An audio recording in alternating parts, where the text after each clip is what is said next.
Amém. Amém, irmão. Mais alguém quer falar, irmãos? Quem mais está novo aí? Tem mais alguém que chegou? Hoje é só os dois que tá. Só os dois? Amém, então. Então, eu quero dizer pro irmão Luiz a mesma coisa, tá, irmão Luiz? Que você tenha a liberdade aqui de estar no meio da sua família, que você não se acanhe de falar, tá? Aqui ninguém tá para julgar ninguém. Aqui você não vai ver ninguém impondo para você algo que você tenha que fazer como uma tirania, né, como uma obrigação.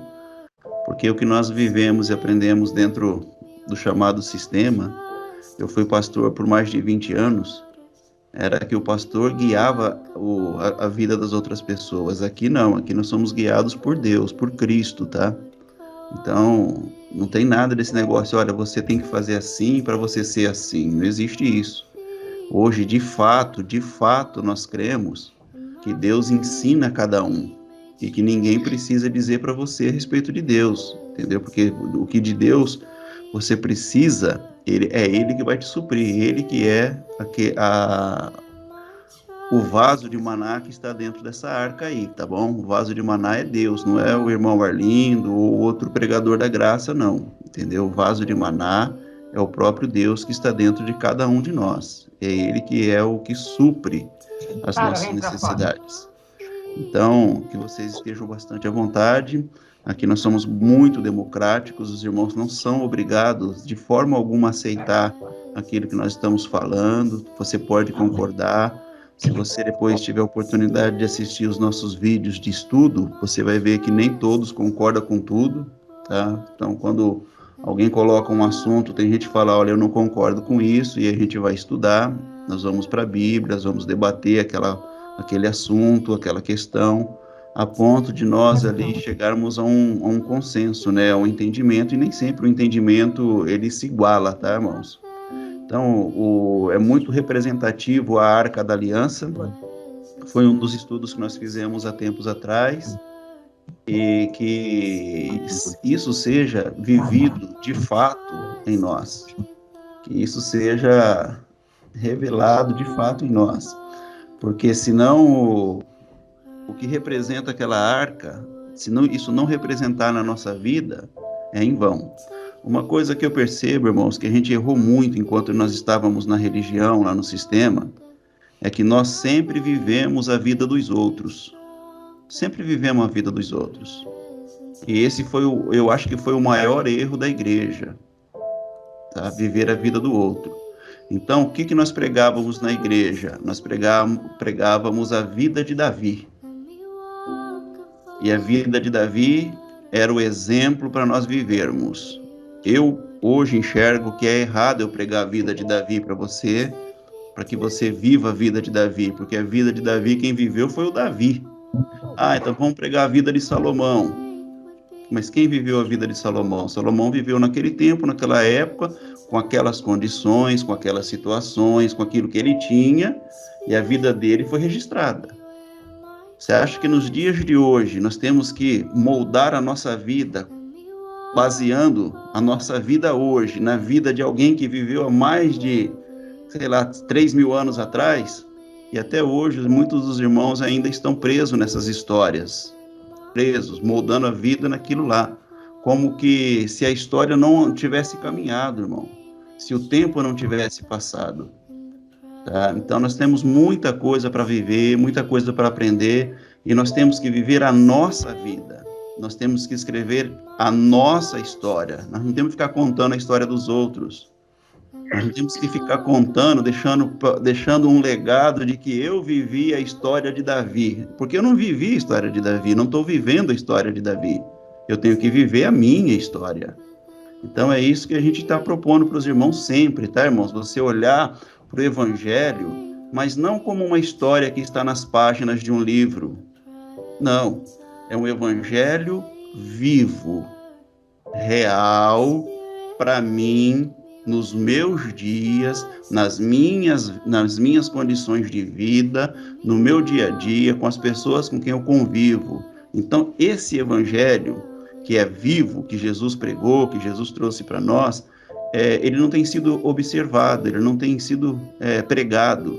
Então, o que nós precisamos fazer é despertar essa visão nos ouvintes, despertar essa visão naqueles que têm estado conosco, porque é essa visão que vai fazer com que você conte a sua história, que vai fazer com que a sua história seja registrada e o legado da sua vida, da sua existência, seja levado adiante. Então, essas serão as memórias da tua alma, né? Isso que vai ficar, é isso que vai ser visto. Olha, o meu pai fez isso por nós, e o meu pai, então, revelou isso para nós da parte de Deus. O meu tio revelou isso, a minha mãe revelou, a minha irmã revelou. Então, é isso que é importante. Então, não é um evangelho morto, tá, irmãos? O evangelho para a gente colocar ele no entendimento e viver esse evangelho baseando a nossa vida em vidas passadas. Tá? Eles tiveram a vida deles. Eu não tenho que viver a vida do apóstolo Paulo. Eu não estou na mesma condição do apóstolo Paulo. Eu não vivo as mesmas coisas que o apóstolo Paulo viveu. Eu sou Arlindo Marani Júnior. Eu não sou Paulo de Tarso ou Saulo de Tarso. Então Deus, ele teve uma história com Paulo, ele tem uma história com Valdecir Cândido, Deus tem uma história com o irmão Luiz Maciel, Deus tem uma história com a irmã Creuza Freitas e tem uma história com todos nós, com Ademir Gregório e com todos nós. Tá? Então, isso que você deve aprender, irmão. Você não deve se firmar no entendimento de outra pessoa. Porque quando Deus diz, olha, não será necessário que ninguém ensine a respeito de Deus, o que ele quer dizer com isso? Ele está dando a nós, irmãos, a oportunidade de nós aprendermos coisas maiores do que aquelas pessoas que viveram naquela época aprenderam. E elas revelaram tantas coisas sublimes e maravilhosas que até hoje nós temos refletido que elas viveram, só que nós estamos esquecendo de viver. Esse evangelho, que muitas vezes nós olhamos para ele se tornou um evangelho histórico, apenas daqueles homens. E esse é o maior erro que eu vejo, que eu entendo da nossa história. Porque o Deus deles não está sendo o Deus nosso. Nós estamos vivendo o Deus deles, até os dias de hoje. E isso não é a proposta do Evangelho vivo de Jesus Cristo, o Evangelho orgânico de Jesus Cristo. Então eu gosto muito de falar do Evangelho orgânico, do Evangelho vivo, porque eu aprendi a viver esse Evangelho. Quando eu estava no sistema, eu vivia o Evangelho histórico, o Evangelho das páginas de um livro, que foi, queira os irmãos entender isso ou não, esse Evangelho histórico, a história lá, ela foi manipulada, irmãos, ela foi escrita de acordo com aquela pessoa que estava traduzindo, estava manipulando ali o escrito original, ela foi mudada. Não permaneceu uma exatidão as escrituras, ela não permaneceu uma exatidão daquilo que... E também não seria viável permanecer uma exatidão, porque para nós não faria diferença nenhuma hoje isso, porque aquilo lá era a vida deles. Ou você não vive a sua vida, eu creio que você vive a sua vida, e que sua vida é o que interessa diante de Deus. Por isso que Jesus, ele fala, olha, o reino de Deus não está lá. Quando alguém disser para você, olha, ele está lá, no deserto, não corra para lá. Quando alguém disser para você, o reino de Deus está dentro de uma igreja de 4 paredes, não corra para lá. O reino de Deus está dentro de um livreto, um livrinho, que contém ali as doutrinas da igreja. Não vá para lá. O reino de Deus está dentro de uma constituinte, né, que foi ali elaborada, muito bem elaborada, por pessoas muito capacitadas, dentro de um entendimento, né, muito revelador da Bíblia. Não corra para lá. Por quê, irmão? Porque o reino de Deus, ele está num local onde ninguém tira, onde ninguém muda, onde palavra alguma vai fazer diferença. O reino de Deus está dentro de vocês. Dentro de vocês.